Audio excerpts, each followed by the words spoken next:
In 356 BC, on a stormy night in Macedonia, a child was born who would change the world forever. The gods themselves bore witness to his arrival. His name was Alexander.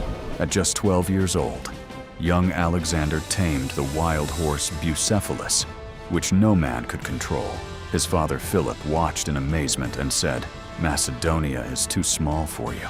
At only 18, Alexander led his first battle and won. His courage on the battlefield was unlike anything the ancient world had seen.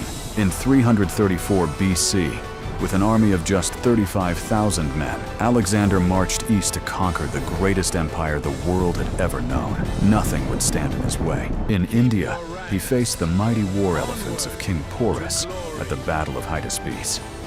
Even this fearsome force could not stop the unstoppable Alexander. Years of endless battle had taken their toll on the great king. Weakened by wounds and fever, even the mightiest of men must rest. 3 years had passed. The boy had grown into a young man. Aristotle had taught him everything: philosophy, science, medicine, and art. Alexander once said, "I am indebted to my father for living, but to my teacher for living well."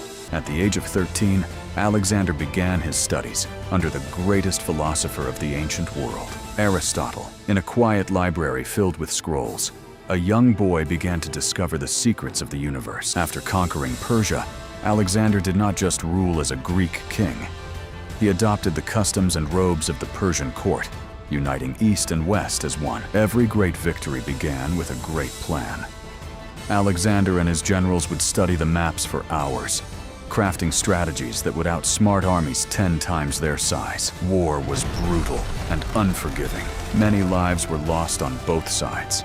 Alexander himself was wounded multiple times in battle, yet he never retreated. In 323 BC, in the Palace of Babylon, at just 32 years of age, Alexander the Great breathed his last. When asked who should inherit his empire, he whispered with his final breath, "To the strongest." The greatest conqueror the world had ever known was gone.